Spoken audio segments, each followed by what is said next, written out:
আজকে যে বিষয়টা নিয়ে কথা বলবো, এটা আমার মানে যেটাকে বলে very close to my heart. ইস্তেগফার। আল্লাহর এক বান্দা, একজন মানুষ, সে কোনো একটা অপরাধ করেছে।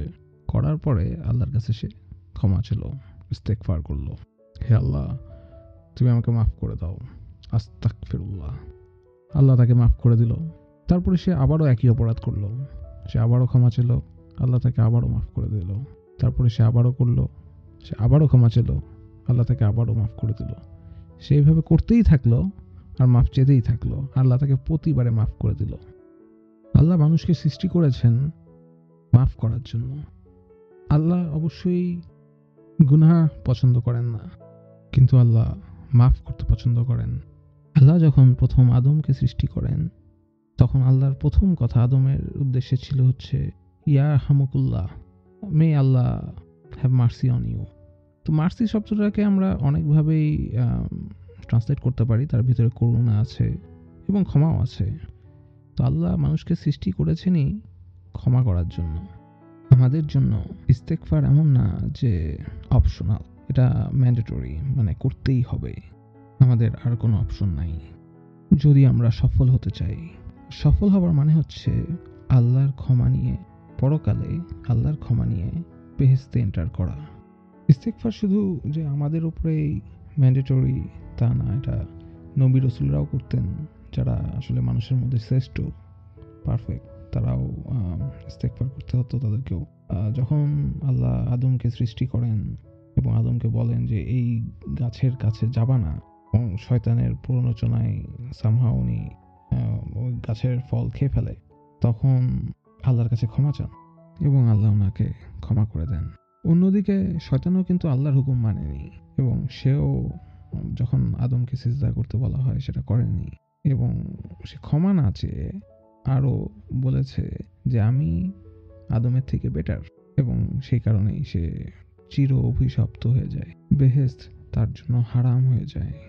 আদম এবং ইবলিস, এরা দুজনই আল্লাহর ডাইরেক্ট কমান্ড অমান্য করেছিল। তার জন্য কি এরা দুইজন সমান? না, এরা সমান না। কারণ একজন আল্লাহর কাছে ক্ষমা চেয়েছে, ভুল বুঝেছে, আর একজন চায়নি।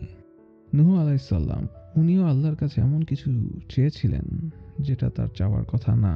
উনি চেয়েছিলেন ওনার ছেলেকে সেভ করতে, যেখানে আল্লাহ বলেছেন কাউকে সেভ করা হবে না, যে মুসলমান না তাকে সেভ করা হবে না। তো উনিও ওনার ভুল পরবর্তীতে বুঝতে পারেন এবং আল্লাহর কাছে ক্ষমা চান।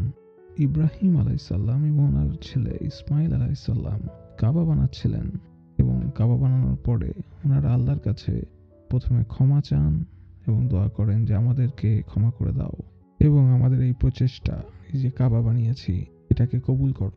মূসা আলাইহিসসালাম, উনি আল্লাহকে দেখতে চান, যখন উনি জানেন সব নবীদের মতনই যে আল্লাহকে দেখা যায় না, দেখা যাবে না, তারপর উনি দেখতে চান।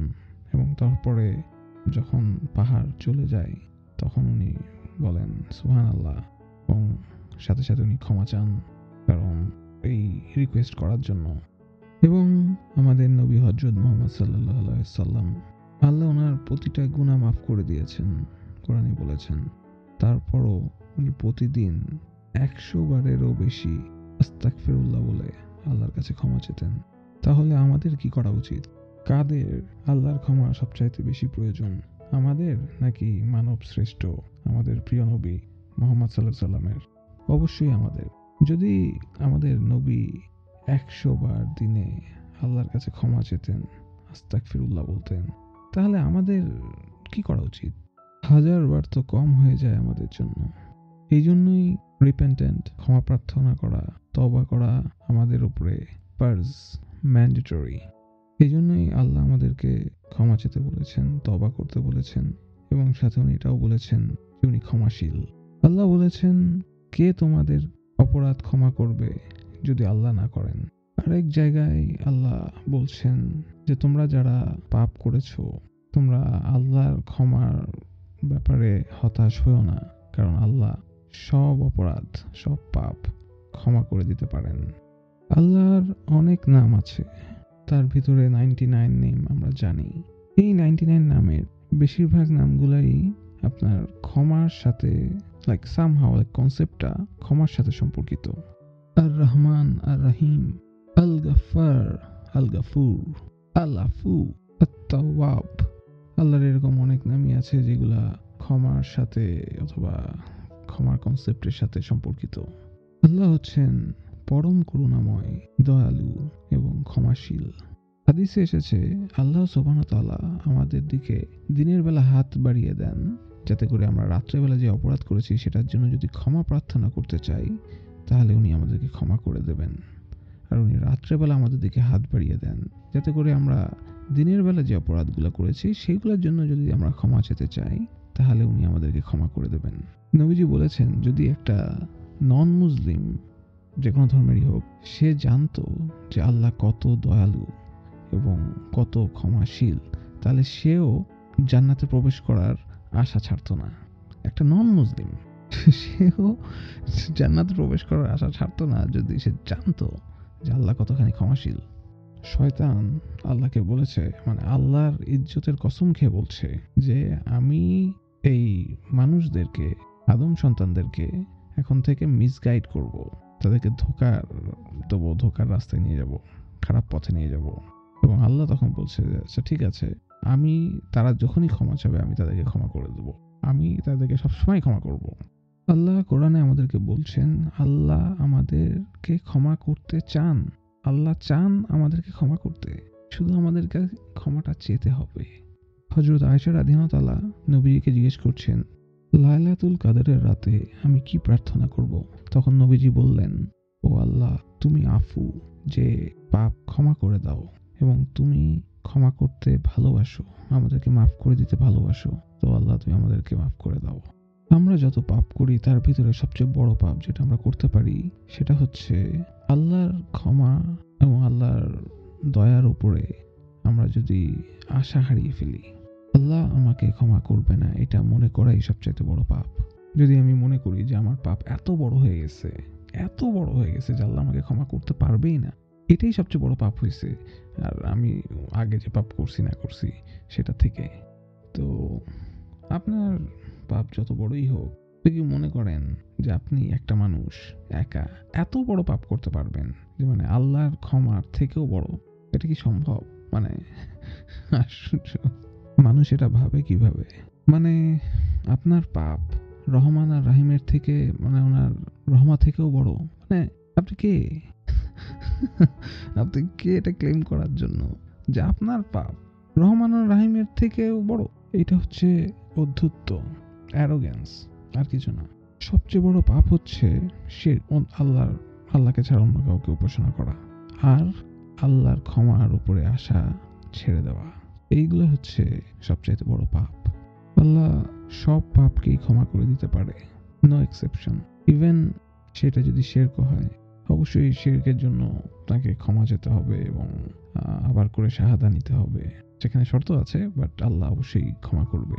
আচ্ছা, ইস্তেগফার আমরা কিভাবে করব এই বিষয়ে আসার আগে আমি এটা বলতে চাই যে তওবা এবং ইস্তেগফারের মধ্যে পার্থক্যটা কি। তওবা হচ্ছে আমাদের ভিতরের বিষয়, মানসিক বিষয়, হার্টের ভিতরের বিষয়, যে আমি গিল্টি ফিল করছি ভিতরে। মানে ইস্তেগফার হচ্ছে যখন আপনি মুখে ক্ষমাটা চাচ্ছেন, আস্তাগফিরুল্লাহ আস্তাগফিরুল্লাহ, এটা হচ্ছে ইস্তেগফার। আর তওবা হচ্ছে আপনি অপরাধ করেছেন, আপনি গিল্টি, অনুতপ্ত মনে মনে, এটা হচ্ছে তওবা। তাহলে আমরা যেটা বুঝলাম, তওবা হচ্ছে রিগ্রেট করা, গিল্টি ফিল করা, এটা হার্টের ভিতরে, কালবের ভিতরে আপনি রিগ্রেট করবেন। তওবা যখন আমরা করব, সেটা আমরা করবো হচ্ছে কি সেক অফ আল্লাহ। এমন না যে আমরা একটা অপরাধ করে ধরা পড়ে গিয়েছি, কেউ দেখে ফেলেছে এই জন্য আমরা তওবা করছি, তা না, সেটা হবে না। এবং আমাদের ভিতরে অপরাধ বোধ সৃষ্টি হতে হবে, গিল্টি ফিলিংস, রিগ্রেট হতে হবে। গিল্টি ফিলিংস হচ্ছে আপনার সাইন অফ ইমান। ফিলিং গিল্টি আপনার তওবার জন্য খুবই প্রয়োজন। তারপরে যেটা দরকার সেটা হচ্ছে কি আমরা যেটা ফিল করছি হার্টের ভিতরে সেটা তো করছি, সেটা ছাড়াও আমাদের মুখে ক্ষমা প্রার্থনা করা, আস্তাগফিরুল্লাহ বলা, এটা হচ্ছে গিয়ে সেকেন্ড থিং। অনেক দোয়া আছে ক্ষমা প্রার্থনা আর ইস্তেগফারের জন্য আরবিকে, তবে যদি আরবিক কেউ না জানে তাহলে বাংলাতে কিংবা যে যার ভাষাতে বললেই হবে, কারণ আল্লাহ সব ভাষাই জানে। নিয়তটা ঠিক থাকতে হবে। আল্লাহ দেখতে চায় আপনার নিয়তটা কি। এখানে ভাষাটা মুখ্য না। তারপরে আপনার নিয়ত থাকতে হবে যে আপনি এই অপরাধ, এই পাপ কাজ আর করবেন না। এটা খুব ইম্পর্টেন্ট, এই নিয়তটা থাকা যে আমরা এই পাপটা আর করবো না। ধরেন আমি একজনের কাছ থেকে তার টাকা চুরি করলাম, অথবা তার অর্থ সম্পদ যেটাই আছে সেটা চুরি করলাম, এবং গিয়ে আমি বললাম যে ভাই ভুল হয়ে গেছে, ক্ষমা করে দেন। এটা আমি মুখে বললাম, কিন্তু আমার ভিতরে ভিতরে আমার মতলব হচ্ছে যে আমি আজকেও আরো তার টাকা ছিনিয়ে নেবো, চুরি করে নেবো। তার মানে আসলে আমি কি ক্ষমা চাইলাম? আমার নিয়তটাই তো ঠিক নেই। তারপরও যদি আমরা কখনো আবার একই অপরাধ, একই পাপ কাজ আবার করি, তওবার পরেও, আমাদের ইস্তেগফারের পরেও আবার করি, তখন আমাদেরকে আবারও তওবা করতে হবে। এটার মানে এই না যে আমাদের আগের তওবাটা নাই, তা না। আগে আমরা যে তওবা করেছি সেটা স্টিল ভ্যালিড, কিন্তু আমাদেরকে আবার করে করতে হবে যে পরবর্তীতে আমরা যেহেতু অপরাধটা আবার করেছি, যদি আমাদের নিয়তটা ঠিক থেকে থাকে যে আমরা ওই অপরাধ আবার করবো না। এরপরে আপনি আবারও যদি করে ফেলেন, এমন হতে পারে যে একজন মানুষের হয়তো নেশাগ্রস্ত, সে ড্রিঙ্ক করে, তো সে ড্রিঙ্ক ছেড়ে দিতে চায় এবং ড্রিঙ্ক ছেড়ে দিয়ে তওবা করলো, কিন্তু কিছুদিন পরে হয়তো আবার সে ড্রিঙ্ক করলো, কারণ তার কন্ট্রোল ছিল না, শয়তান এসে তাকে বললো করতে, সে করে ফেললো। তখন তাকে আবারও ক্ষমা যেতে হবে, আবারও তওবা করতে হবে।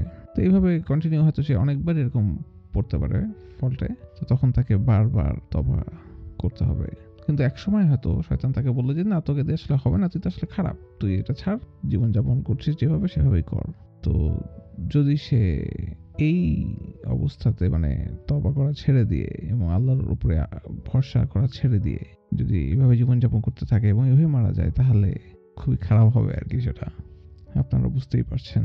তাহলে কন্টিনিউ ইস্তেগফার করে যেতে হবে, তওবা করে যেতে হবে, যতক্ষণ পর্যন্ত না আমরা আমাদের সৃষ্টিকর্তার সাথে মিট করছি ফাইনালি। যখন একটা বাচ্চা হাঁটতে শুরু করে, হাঁটার আগে সে বারে বারে পড়ে, কিন্তু কখনো সে থামে না যে না ঠিক আছে আমি হাঁটতে পারবো না, আমি তার থেকে গড়ায় গড়ায় চলি। এটা কিন্তু সে করে না। কিংবা আমরাও জীবনে বহুবার পড়ি, আমরা কিন্তু থামি না, আমরা কিন্তু এগিয়ে যাই। ইস্তেগফারের ব্যাপারটাও এটা যে আমরা যতবারই অপরাধ করি, আমাদেরকে ইস্তেগফার করে যেতে হবে। আল্লাহ এটা দেখবে না যে আমরা কতবার অপরাধ করেছি এবং কতবার ওনার কাছে মাফ চেয়েছি। আল্লাহ দেখবেন যে আমাদের কোয়ালিটি অফ ইস্তেগফারটা কেমন ছিল। হ্যাঁ, কোয়ান্টিটি না। আমরা অপরাধ 100 বার করতে পারি, সেটা বড় ইস্যু হবে না যদি আমরা ইস্তেগফার করি। কখনো আল্লাহর ক্ষমার আশা হারালে হবে না। আমরা যখন তওবা করি তারপরে কি হয়, আল্লাহ তাআলা তারপরে আমাদেরকে তো ক্ষমা করেই দেন, সাথে সাথে আমাদের যে অপরাধ ছিল, যে পাপ ছিল, সেটাকে মুছেও দেন। আমরা তো সাধারণত মানুষের সাথে ডিল করে অভ্যস্ত, এই জন্য আমরা এইটাতে অভ্যস্ত যে আচ্ছা ঠিক আছে, ফরগিভ করে দিলাম, মাফ করে দিলাম। কিন্তু ফরগেট কিন্তু আমরা কেউ কখনো করি না, আমরা কখনো সেটা ভুলি না যে কে আমাদের সাথে কি করেছে। কিন্তু আল্লাহ তাআলা মানুষের মতন না, মুছে দেন। ওটা আর কখনো আসবে না, ওটার আর কোনো অস্তিত্বই নাই। যখন আমরা তওবা করি কোনো পাপের পরে, আল্লাহ তখন ওই পাপটাকে নেকিতে পরিণত করে দেন। আমরা we get rewarded to committed a sin, কিন্তু সেটা অপরাধ করার জন্য না, পাপ করার জন্য না, তওবা করার জন্য। এবং আল্লাহ তাআলা বলছেন যে যে তওবা করবে, আল্লাহ তাকে এই পৃথিবীতে আরো বেশি ধন সম্পদ দেবেন এবং জান্নাত আছেই।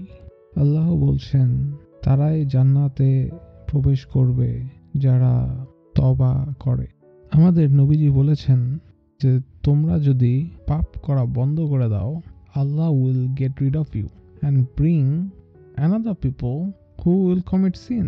তাহলে আমরা এখানে কি দেখছি যে আল্লাহ অবশ্যই সিন পছন্দ করে না, অবশ্যই পাপ কাজ পছন্দ করে না, কিন্তু আল্লাহ পছন্দ করে ক্ষমা করতে, মাফ করতে, এবং যারা অপরাধ করবে এবং আল্লাহ তাদেরকে ক্ষমা করবে। ফেরেশতারা পাপ করে না, অপরাধ করে না, অন্যায় করে না, তাদেরকে ক্ষমা করার কোনো প্রশ্ন নাই। শয়তানকে তো ক্ষমা করার কোনো প্রশ্নই উঠতেছে না। আছে কে? মানব আর জিন। এরা কখনো কখনো পাপ করতে পারে এবং এরা ক্ষমাও চেতে পারে এবং আল্লাহ এদেরকে মাফ করবে ইনশাল্লাহ। যদি আমরা না থাকতাম, তাহলে আল্লাহ যে ক্ষমাকারী, এই যে আল্লাহর যে অ্যাট্রিবিউট, সেটা কিন্তু কখনো প্রকাশ পেত না। আমরা আছি, আমরা পাপ করছি এবং উনি আমাদেরকে ক্ষমা করছে। তো নেক্সট টাইম আমরা যাই করি অথবা কিছু নাই করি, আমরা সবসময় যাতে তওবা করতে পারি, ইস্তেগফার করতে পারি। তো আপনারা সবাই ভালো থাকবেন। আপনাদের যদি এই ভিডিওটা ভালো লাগে তাহলে অবশ্যই like, comment and subscribe. Thank you.